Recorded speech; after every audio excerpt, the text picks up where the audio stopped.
Welcome everyone to episode 61 of Just Joshing. I am your host, Joshua Pentelarusco. I write stuff and podcasts too. I am also a publicist, so let me get that out of the way before we get into today's business. Craig DeLuey, my client, is releasing his next book, Battle Stations. It is available for pre-order on Amazon. It is World War II, it is submarines, and if you're a fan of the Horatio Hornblower kind of stuff, this is right up your alley. It is fantastic work. Also, Crash Dive is finally coming to paperback. Launch for that is this November. I cannot wait to see it from base and print for myself. My client Chris Mars as well is working on her next book, which is Entangled Souls with Gene Cullen. You can pre-order that now. It is a collector's edition. You cannot wait to miss that. Also, you should check her out on our website, worldwideweb.hauntedmars.com. Yeah, that was quick and painless. Actually, I'm getting better at this. Or worse, I guess. I don't know. Let me know, listeners. Am I getting better at my shameless plugging or not? This week I am officially on vacation from the day job, which means I'm trying to get a bunch of things done at once. I'm getting ready to go in a week to see my family because I haven't seen them in a while. I'm taking care of some business too because I got a lot of things I'm planning on doing in the next few weeks. I'm enjoying this current book I'm working on. It's a lot of fun. I gotta try to get myself some guests for the live podcast I'm supposed to do. I got a lot on my plate right now. So I'm gonna wrap this up real quick, and then tomorrow I'm gonna be making some contacts and stuff like that, and take care of what I gotta take care of. But yeah, like I said, it's gonna be an interesting week. I'll have some more news, and it'll be great. Beyond all that, yeah, just getting caught up on everything now is the goal. So, I have a newsletter now. I just started it. You can register at worldwideweb.tinyletter.com/jpentelarusco. So it's JPANTALLERESCO. I am working on this week's edition right now. How I turned an author into a supervillain is the subject line for this week, and I'm thinking of something really cool to actually present to my audience for the following week. Something kind of original, one of a kind. Who knows? I'm thinking about starting a Patreon page for this podcast. I have the option of doing so this month, and I'm thinking I'm probably going to take it. I'm thinking of doing some content only for the Patreon page. Looking for suggestions though, so if you're listening to this, give me some suggestions. Beyond all that, yeah, ups and downs. A lot of things kind of went awry. I may still be doing, I need to go to Winnipeg this week as well. It's going to be crazy. I'm going to be doing a lot of traveling in the next few days. So I'm kind of getting everything ready now. And so I figured I'd do this week's podcast as soon as possible. My guest this week is doing her first book launch at Owl's Nest Books. Well, not her first book launch. Her current book is coming out. And it's S.G. Wong. I call her the Zen Master because, well, honestly, talking to her, she's so chill. She is such a chill person, and I really, really enjoyed my conversation with her, and that'll be coming up right after these messages. So, beyond all that, like my stuff, check out the books. My new one, I'm part of an anthology for Starklight Press.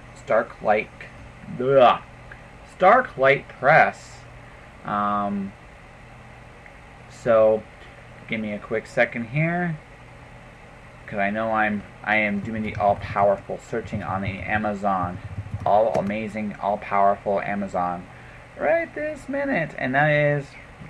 Yes, here we go. So my current work is called From the Depths. And, yeah, it's something I'm pretty proud of. I put a nice little poetry thing. Personal favorites in there are called Giselle, The World I Live In, Logos, and Living the Dream. And if you pick it up, let me know. It's kind of really, really cool. Alright. I think that'll do for now. See you on the flip side with S.G. Wrong after these messages. Tired of buying t-shirts, coffee cups, and other memorabilia that all podcasts seem to have? I sincerely hope not, because I'm jumping aboard this gravy train right now. That's right. You can be the proud owner of a Just Joshing t-shirt, photographic print, and coffee cup at my Redbubble store. Redbubble has one-click ordering and will ship anywhere in North America. check out http://redbubble.com/people/jpentellaresco for more details. I know. Oh, So this okay, is on. anyway. So this is on. Sorry. No, it's Should I stop cussing? You can cuss all you want. I don't care. It's not a family show. No, well, I'm more like this, and I'm letting this play right now. But I'd rather you be you. I would. I know. I'm serious because here's okay. These are both on now, just so you know. Awesome. Okay, so we were discussing about cussing on the podcast, and I have no problems with it. I guess we'll start there. Sure. I have no issue with anybody. I would rather people be honest, and if that means they swear once in the blue moon, they swear once in the blue moon. I'd rather that than I'd rather be as authentic as possible, if that makes sense. Yeah. Don't worry about speaking down. No, that's fine. Actually, that makes me think of way back in the day, Madonna gave this interview, God, on Much Music. Yes. And what was that phase she was in? She had her hair, I think it was right after she did Evita, the film. Okay, yeah. And she was in this starched white shirt, tall collar, and she did not move anything except her lips and her jaw. And that was it. The whole interview. It was just so stiff and formal, and still to this day, I don't understand what was the point of that. If was that performance art, or did she have a bad neck? It could have been drugs. She could have been injured. I don't know. I know, and I don't either. It's one of those things where you look at things like when I do interviews. That's why I tell everybody going into these things, I'm not trying to make you look bad. I just rather we're gonna have a conversation. You can go anywhere. No, I mean I can make myself look bad on my own. Oh, yeah, exactly. And here I can make myself look bad to cover. That's how that's pretty much it. I'm here to. I've been doing this. Literally, I'm coming to a year on the podcast now, which is actually really cool. And I've met some really amazing people and. What I try to do is, and I've said this to people, my goal is when you're on the show, get people to who you are, because today, especially when we look at how books are done today, in one sense, it almost doesn't matter. Don't get me wrong. Your book should be good, your cover should be amazing, your story should be good, but when it comes to marketing the book, you're not really so much doing that anymore. It's about marketing you. S.G. Wong, who is she? What does she offer? Why should people care? Well, that's it, right? That's the whole thing. I would slightly disagree, very respectfully, of course. Go ahead. Hey, this is my opinion. Absolutely. If you have a different one, go for it. That's part of it, and that's that whole, the whole marketing thinking about brand. Yes. Right? So because we as authors, it's interesting, we have products, which is our art, the books, but in some ways our personas are products as well. That's our brand, right? Totally. Right? Totally. And honestly, there are authors, I'm sure there are authors who are fantastically successful at selling their books and having their books sold. Maybe they have a great publicity team or whatever. And then on a personal level, they're complete assholes. Oh, no. But they can still sell books. Sometimes, yes, but sometimes being an asshole draws people to you too. Fair enough. Comic book wise, yes, I don't expect never to be on my show, so I really don't care. This is a true thing. So spill. So I met Rob Liefeld at a comic book convention when I was living in Phoenix, Arizona. Now, this was my first con. This was back in 2000. I want to say 5. Maybe 2006. And he's not in the comics really big right now. Right. I went to go buy a comic. I like some of his ideas. His ideas are amazing. His execution sometimes not so much, but his ideas are always really good. Yeah. And so I wanted to buy a book of his because I hadn't seen it. I like Supreme. I like Profit. He didn't talk to me. He was on his phone. So I bought the book anyway because I'm a comic book junkie. That is my big weakness. But he blew me off. Then I go across the street, and then I go across and talk to the dealer. And me and the dealer I'm just looking, again, I'm a comic book guy, go back issues. There's certain, pride and joy seeing those issues that made my dad openly weep as a kid that I can't afford. There's a little perverse pleasure in that. Yeah. Rob snaps at the guy, literally after I leave. It was what the hell just happened there? And honestly, to date, that was my worst celebrity experience at con. 90% of the people I do meet are genuinely really good people. Yeah. They might not be people I necessarily am friends with, but they're nice, they're cordial, they're polite. They don't mean anybody well. They're just doing their thing, right? And that's been my experience. Right. But every once in a while, but again, there are people in the industry, like in any industry, that aren't really good people. It doesn't take anyone away from their talent and stuff like that. But I have the tendency to think that this probably costs them in the long run. It may not be cost them right away. They might hit a certain apex, because sometimes, like I said, there's sometimes being a quote-unquote bad boy or bad girl that draws people into you, because people like villains. People love villains. Good villains are actually heroes in their own right. Absolutely. Yeah, right? We're all heroes in our own stories, right? That's cliche, but... Yeah, but it's true. Yeah. But also, if you do a good enough job at being something, you're almost a hero there, too. So you're saying, that could be, I don't know this comic book writer, but that's just him being authentic. That's him. But that's kind of my point, like going back to my original point, right? People are still drawn to that, regardless of whether it's a good or bad or indifferent thing. It's honest, right? Right? It's honest, and that's what I rather go for when I do these things. And sometimes I'm really good, and sometimes I suck. Right? Yeah, as with all of us, right? Yeah. Like I said, you better not suck now. I hope Just not. Saying. I've gone the distance. I've gone the distance. You are my 13th interview this weekend. Oh, I love 13. Yeah, you're lucky 13, awesome. Right? Well, no, sorry, you are my 12th, but you're going to be my 13th episode from this weekend. Okay. Yeah, so I can live with that. Yeah, that's scary. Yeah. G.W. Renshaw is a two-parter. He's the only two-parter so far, and he had some cool stories. No, honestly, for me, the coolest thing about this weekend, I met so many really cool people. Yeah. Like, really, really cool people. I'm sorry I didn't get a chance to talk to you more, actually. I was just booked solid. Well, when I come to When Words Collide, I come to work. Yes. Right? Yeah. And that's why I'm at the social now. Yeah. So I can catch it with all the friends I didn't see. Yeah, no. Right? Because they're working, I'm working, we're on different panels. We shifts passing in the day, I guess, not the night, but... Yeah. Well, like I said, but for me, it's really cool because in spite of everybody being so busy, all you don't have to do my podcast. None of you do, and yet you did. So I always am very thankful for that. So well, Barb Galler-Smith. Yeah. She said to me, she goes, Josh did a great interview with Diane Walton. Yeah. And Diane said it was great, so you should do it. I said, okay, fine. Yes, nice. I could do it. Okay, I'll do it. Well, no, with Diane was cool. Because we were talking about science fiction magazines and what they like. Diane is cool. Yeah, no, Diane is really cool. I'm hoping to see her again. She actually gave me an assignment for OnSpec, actually. Okay, great. Yeah, so I got some work out of this anyway. Right. Yeah.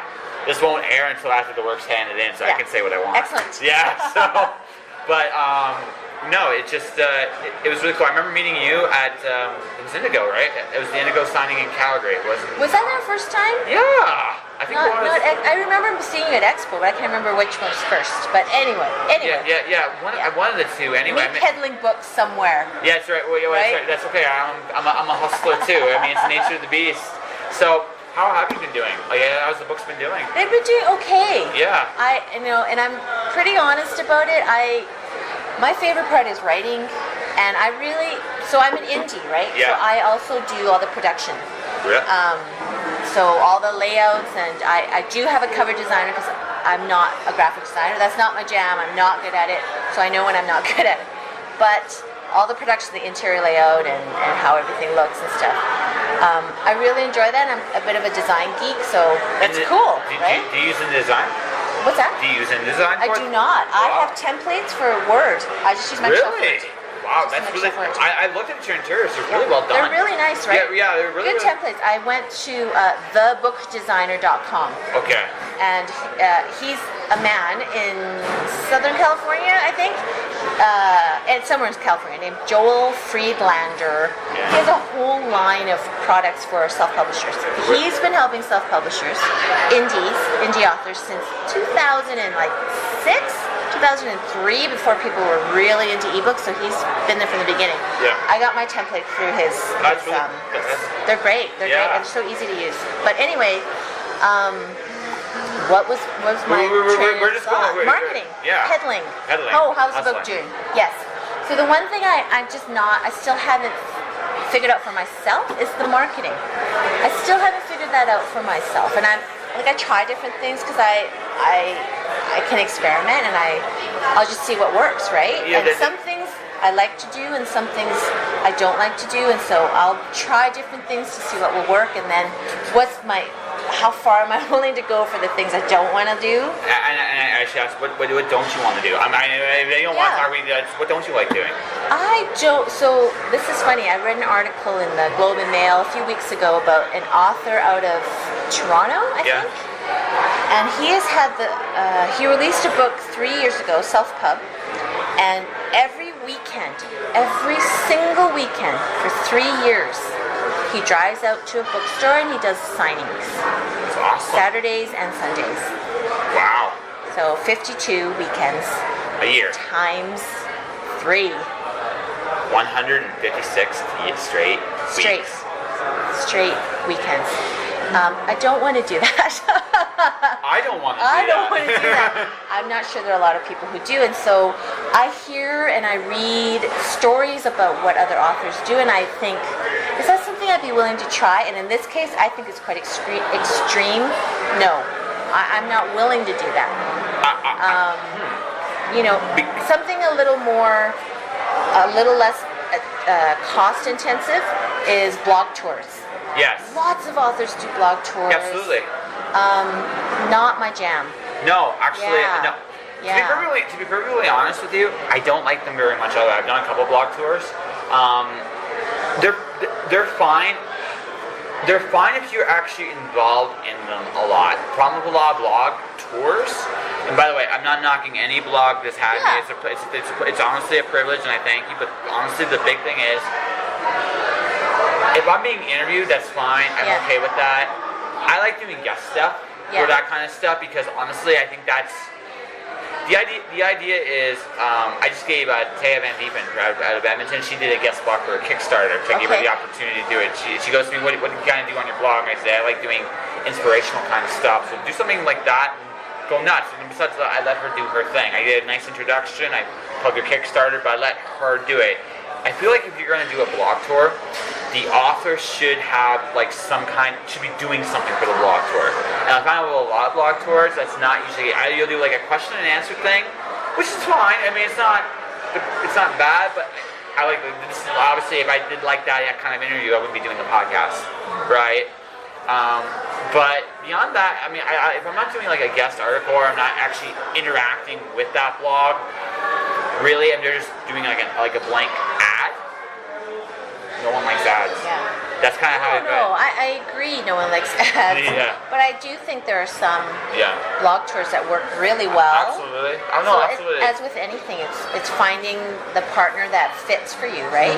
So for me, it's more the thought of having to prep 500 words per blog, because I understand that's marketing time, and I think there are a lot of authors who do it well. Like there's an American author named David B. Coe. I know who he is. David, right? Yeah, I know who he is. He'll do blog tours every time he has a new book out. He just started another one, right? And that totally works for him. Yeah, and I think he's really good at it. Well, it's about finding your niche. I'll tell you what I'm going to be doing for marketing for myself. Starting, I'm going to give myself a month because I'm going to be doing I have a ton. As I've told you, I have a ton of podcasts on queue. I do 2 a week now, so I have enough material now for about 10 weeks worth of actual podcast material, including a clip show I'm going to do for my 52nd episode, which will be before this one at some point. But but the thing is, I had this idea. I think I figured out how to crack Instagram. Yeah. Well, I've been explaining this to a couple people. There's a blank. If you look at an Instagram page, I think of Saturday morning comics. Remember the old newspaper strips? But instead of 4 panels, you have 1 panel and a caption. That's a comic. Yeah. I can draw a crappy comic every day, and it gives me a skill set I get better at. It'll help me with something. I may never be a cover designer, a comic designer, but I create content that's engaging and entertaining, and I can cross-pollinate with my Twitter, with my Facebook, with my blog, in a way that doesn't really offend the reader, and and I can have fun with it and play with it, and I'm like, that kind of marketing is the kind of marketing I really enjoy, because I'm doing something fun. I'm like fun for you. Yeah, exactly, totally. Like I'm doing something that's fun. I'm playing with the medium, and I'm learning about it as much as I can. That's just how I think. I'm kind of crazy that way. But I get to play with the medium. I get to introduce a story that I might be able to, if I'm diligent at it, maybe able to market into something later. I get to make fun of myself and teach people how to draw at the same time, which since I can't draw, that's going to be a hilarious little challenge. Right? And at the same time, I'm marketing myself as well in a completely different audience. I like that idea. Well, what I hear and I agree with is like finding something that you yourself, the author/marketer, is sustainable for you to do. And how is it sustainable? Because it's fun. But you're also learning something new. Absolutely. Right? And I think that also, I was going to say tangential, but I think it might be germane. I think it's kind of cool for potential readers of authors to see that you're not perfect. Absolutely. You're vulnerable, learning a new skill, like you're saying, learning to draw. Because I think as human beings, that's how we connect. Absolutely. We all have our masks and our armor and our public persona and our private. And I personally am a pretty private person. I'm not going to talk a lot about my kids. I don't say their names.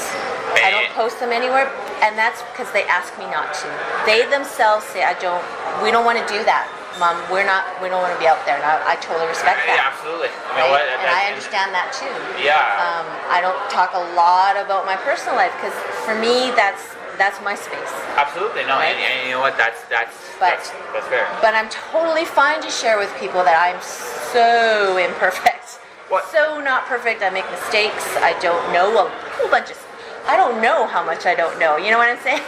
That's fantastic too, because it also shows you're willing to learn and you're willing to challenge yourself and you're willing to, and you're not afraid to fail, and that's awesome. Well, I honestly sometimes I am afraid to fail. You are? Absolutely. Sometimes I'm afraid to fail. Sometimes I'm afraid to succeed. So that one I understand more than fear of failure. Right. Everyone's different. Because fear of success, because I get that one, because for me it's like you work really hard and you don't see the forest of the trees, but the thing is you get used to a certain degree. Oppression's the wrong word, but you just there's the struggle, and suddenly you get this reward you never expected. This opportunity shows up that you never thought would come your way in a million years, and it frightens you because you have no idea what you did to make it happen. Right. That I understand. Right. That one I understand. I'm overcoming that. I overcome that though with the simple fact is I busted my ass. I worked hard to get this. I deserve it. Or if I don't deserve it, I should at least take it. It doesn't mean I can't enjoy it and take advantage of it. It's not wrong to. And that's how I deal with it. So. But how about you? Is that how you deal with it, or are you still kind of like stuck with the constant struggle? I don't think it's a constant struggle. I think in a way it's just a state of being human, right? Fear of the unknown. What does success look like in any given context? It's different, right? Totally is. Sometimes it's a success to put your socks on the right way because it's been a hard night. Who knows? Yeah, absolutely. Other days it could be landing a huge contract, or success is just made up, man. It's totally made up. Absolutely. If success is made up, then so is failure. I really believe that. So maybe what one could term my constant struggle is remembering that success and failure are just stories that we make up about events, and we say, oh, that means I'm a success versus, oh, that means I'm a failure, when it's just stuff happens. That's really what I think. You look very pensive. No, I'm thoughtful actually. I'm just thinking about. I'm percolating this with the head. How about I have a slight disagreement there. I get what you're saying. Here's my slight disagreement. I think you're right in terms of success and failure being like, especially when you're talking in terms of money, especially you're talking in terms of not having money. There's really no. That is a pigment, because really, who can say what's enough and who can say what's not? I think that for me, I'm okay, and maybe success is, I will agree with you, success is a concept, but for me personally, I always view success as what can I accomplish? Because that to me, it makes my life, it makes my life worthwhile. What can I do? How can I make it better? Or what can I accomplish? What are the limits? What are the possibilities out there for me? There's right. What can't I do? And that's an interesting. Like, and these are things that motivate me personally. And so my success isn't making $1 million. I'm not going to say no to $1 million to be turned up tomorrow morning. But anyways. Yeah. But the fact that I published 2 books is a success. The fact that I got a 3rd book on the way, to me, is a success. My podcast, by the time this airs, will be over 55, 56 episodes. I think that's a success because I've done the work, the diligence. Yep. Maybe that's me. Maybe that's. But I think that's how human beings truly feel successful. Is when they do and achieve things they set out to do. I think that's the real measurement of success. I don't know. Maybe I don't think that that's at odds with what I'm saying at all, because my point is it's subjective. Yeah. There is no absolute definition for success. And for me, I don't really care. I don't really care. It's just, I'm just going to do what I do, and we'll see what happens. You are very philosophical. Thanks. Yeah. I think that's a good thing. No, I'm not. I'm not saying that in a terrible way at all. You are making me contemplate some things. Excellent. No, absolutely. Excellent. No, I think it's great to converse with different, or interact with different philosophies or mindsets, and because you got to keep challenging yourself, right? Absolutely. It's one of the reasons I do the podcast. Yeah. Because I get to pick the brains of people who have achieved things. And like I said, you've gotten. Is it 3 books now, or still 2? It will be 3 books next month. So next month would be September. But I've had 2 books published so far. This is August, right? Yeah. And 2 short stories published so far, and I'll have a 3rd book out. Thank you. Next month. Yeah. And then that's so awesome. Ongoing projects, right? Yeah. I have a 4th book in mind, and then I'm going to be at the expo. So will the 3rd book be at the expo? Oh, good question. Yes. Maybe. Well, you know what? I don't have a table this year. Oh. But I will have books on me. Yeah, because I have one panel. I will be in the area. Say hi. I will be wearing a tag that says "Pay Van Diepen" on it. It's okay. I'm gonna actually turn that into a haiku when I get there, because why not? Yeah, why not? Yeah. No, she's got 5 syllables, so that'll be the middle one. Wonderful. And then I'll have to think of the 3 up here. Yeah. Yeah, your last name's kind of long, so. Well, my last name is also the same. All the same syllables as her full name. It's actually pretty hilarious. Alrighty. But the way it goes. So, here's a question. Yeah. So, you do detective novels. Are you enjoying them? Or are you venturing into other territories soon? Actually, it's funny that you would ask that, Josh. So the series that I do right now is Hardboiled Detective, Alternate History, and they're Ghosts and Magic. Yes. So I also have a partial outline started and an idea, for a contemporary mystery romance. Oh. Yeah. So my plan, fingers, toes, everything crossed, is to finish that manuscript, the contemporary, and then shop it to agents. So I'll keep on keeping on with my indie, series, but I also want to broaden my exposure, I guess, by getting on with a traditional publisher. Yeah. And then just direct everyone really back to my main series. Well, since you told me yours, I'll tell you mine. Because the 3rd book in my poetry series is going to be the last one in that series. For now, it was I'm very thankful I did it because it's such a unique book, but it's poetry, and a lot of people are gonna just jump in on that right away. Yeah. I've been kindly reviewed considering the fact that it's just a poetry book, and I've actually, I don't know if I've exactly made money on it, but I've seen 4 figures, which is for poetry, that's not bad at all. Congratulations. Yeah, so that's everything I've sold and stuff like that. I mean, it's a lot of hustle and bustle, but but again, it was such a cool experiment. But when I finished this last book, I wanted to do something different. So I have 2 novels in here. I'll tell you the one I'm going to pitch to Agent. I've already kind of pitched it to her. She's interested. It's an autocorrect novel. Oh, you've told me about this. That's the one. That sounds fun. No, it has been a lot of fun. My one character can actually see the narrator, and my narrator's got a drinking problem.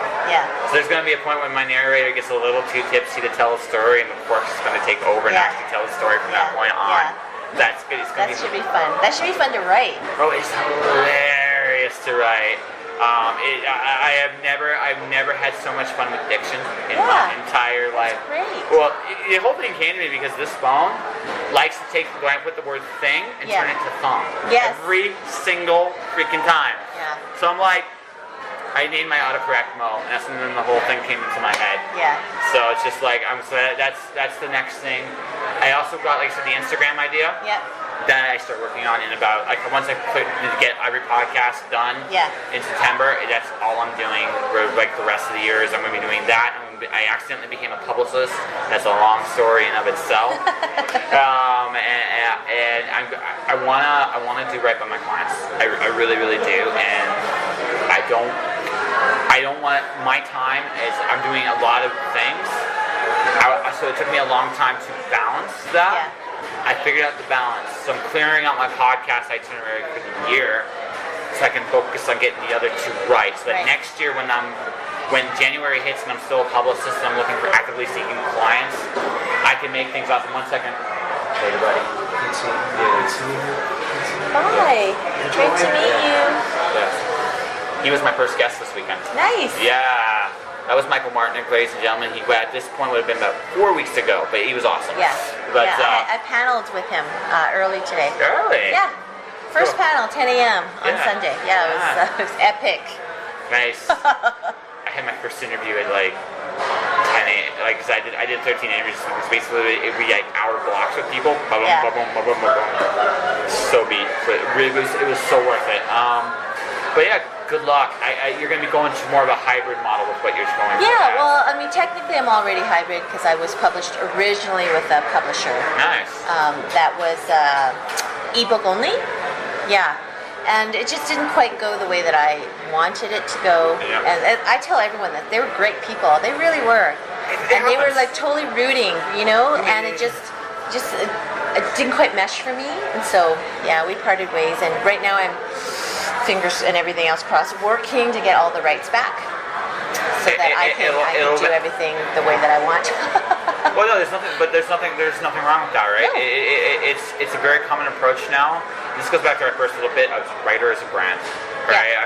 I mean, you've got credentials now. You have learned some lessons and ropes. Yeah. So you have an idea what you're getting into, and that's absolutely. Yeah. Well, that's the thing. The first time I did it, I had no idea what I was getting into. None of us do. Yeah. I don't think. I mean, I talked with a fellow author from Calgary, and she's traditionally published. She's got a pretty, not huge name publisher, but it's well known. And she's thinking about self-publishing. Absolutely. Right? And moving that way, so she'll be a hybrid. And so it's just great. And she had some questions for me, and it's just great to be able to contribute to other people by sharing knowledge and, telling her the things that I didn't know how to do and mistakes and whatnot. Well, no, Love that. It's great. So you're actually a seasoned pro of the self quote unquote seasoned pro. Seasoned pro, but there's so many people out there who have been doing this so much longer, right? And I look for them to see, well, what can I discover from them? We all. I think the coolest thing about this gig is I've never stopped learning. Yeah. I never stopped learning, and I find myself doing things like this, where this podcast is an interview I never ever imagined doing. Yeah. Ever.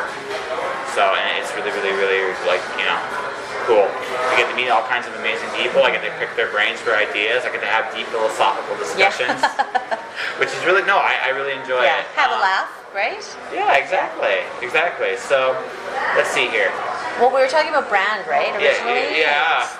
And it's kind of strange how you have to think of yourself or create a persona. I think because I have met writers who are they're very private.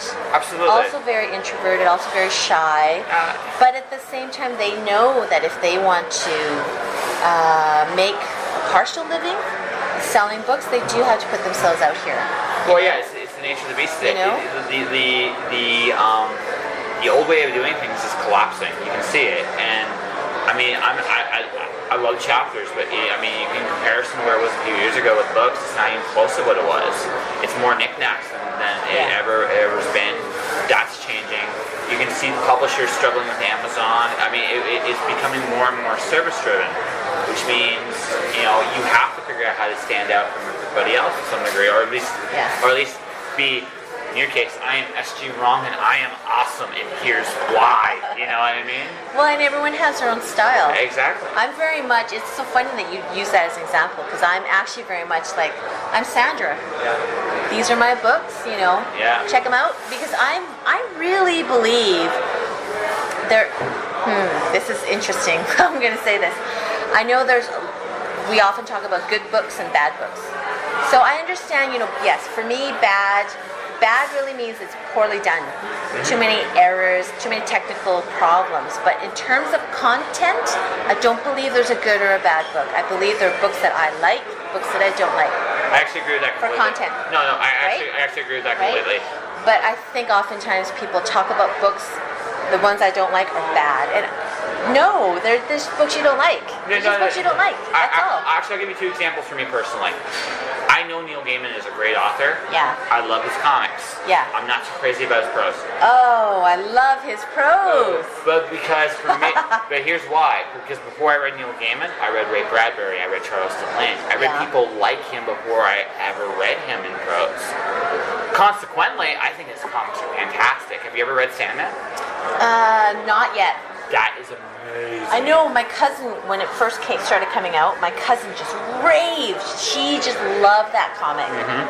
Yeah, so I've known about it since it came out. No, but me personally, he just doesn't do it. And that doesn't mean, and by the way, I'll be the very first person to admit, he's phenomenal. It's not like, technically speaking, I can admire what he does. Yeah, that's my point. Yeah, absolutely, right? absolutely. That's why people disagree. It's just like or don't like. Yeah.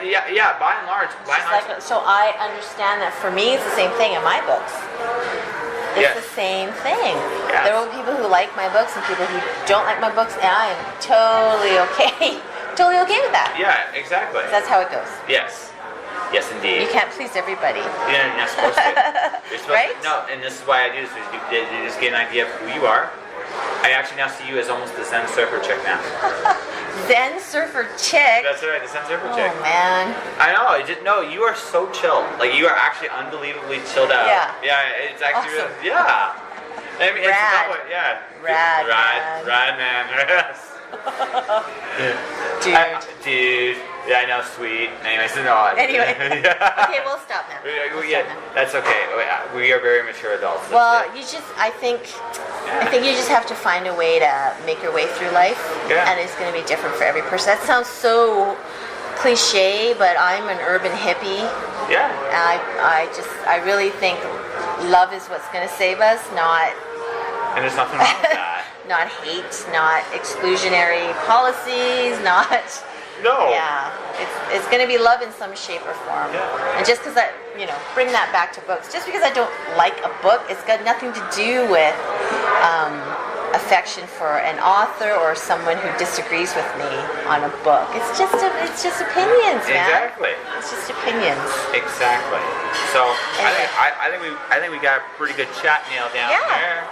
Great. So why don't you promote your next book? Okay. You promote your next book, then tell people how people can find you. Okay, great. Let's see. So I write the Lola Stark series. Book 1 is Die on Your Feet. Book 2 is In for a Pound. Book 3 is called Devil Take the Hindmost. I entitle my books based on aphorisms, old aphorisms. So this one is taken from a 16th century saying from England, which is every man for himself and the devil take the hindmost. Huh. Yeah. It is coming out at the end of September 2016. Because who knows what year we'll be in when you play this. And there are links on my website, sgwong.com. SGWONG.com. And if people want to follow you on, say, Facebook, Instagram, Twitter, how do they do that? I am on Twitter as @S_G_WONG. I am on Instagram as SGWong8, the number 8. And then you just search for me on Facebook. SG Wong Authors, my author page. Fair enough. Yeah, thanks. Thank you. And that is that. I want to thank SG Wong very much for being on the podcast. Devil Take the Hindmost is out now. SG Wong is doing a current book launch this Tuesday at Owl's Nest Books. You should check it out. She's amazing. Like I said, very philosophical. I really enjoyed my conversation with her, and I hope to get her on again sometime. But before I wrap this one up, there is a cool little thing. Scott Burtness has been on the show before, and he's doing every October, he does a Vampires Books for Blood, where authors and publishers with vampire-themed books pledge to make a financial donation to the American Red Cross or Canadian Blood Services during the month of October when you purchase a book from a participating author or publisher. You can check it out at worldwideweb.vampirebooksforblood.org. Is exactly as it's spelled. Like I said, there's some really good books there. Personal favorite on there is Wisconsin Vamp, but there's a lot of good books out there. You should check it out and, support a good cause. All right. And that is that. This is the 61st episode of Just Joshing. I am Josh Pinto-Resco. Buy some books. Buy my clients' books. Pre-order their stuff. Check out SG. Buy my shirts. Buy my books. I said that already, but what the heck. I'll keep that mistake in here. And beyond all that, you stay inspired out there. I'll see ya when I see ya. Josh.